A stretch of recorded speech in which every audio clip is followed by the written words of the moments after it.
Friends who can see ghosts all know that you must never lift the quilt while sleeping, or you might find a ghost lying there. The girl was originally just an ordinary student, but due to an accident, she suddenly gained the ability to see ghosts. While others might have fainted from fear, she managed to sleep through the night thanks to her extraordinary psychological resilience.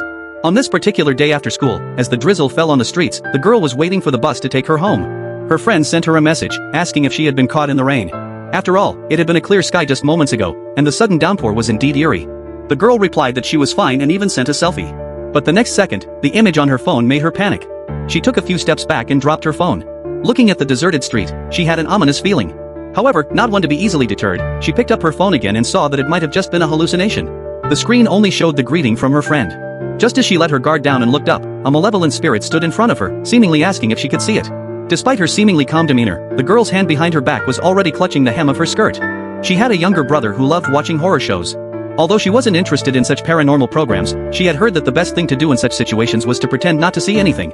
So, she naturally turned her head away, acting as if nothing had happened. However, the spirit noticed her unease and began to test her frantically.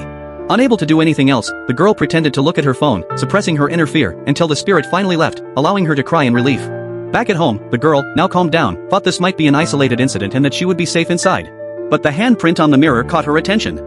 She initially thought her brother had made it, but the next second, when she looked up again, it was clear that even her home had been infiltrated. The girl pretended to have an eye irritation and looked down, avoiding the mirror. Her previous experience told her that she must not react in such situations, the spirit would eventually leave on its own. So, she and the spirit were at a standoff for 20 minutes. At this moment, she remembered from a TV program that coarse salt could drive away spirits. She went to the kitchen and rummaged around until she found a large bag of coarse salt. To be on the safe side, she even searched her phone for exorcism tools, but the high prices made her give up. However, just as she was about to fall asleep, she heard rustling noises from under the quilt. She lifted the quilt and saw a pitch black head lying on her stomach. It seemed that the coarse salt was useless. She could only sleep like this for the night. The next day, the ghost in the bathroom was gone, and the bus stop was back to normal. Everything that happened yesterday seemed like a nightmare. But the dark figure appearing outside the window shattered her illusion.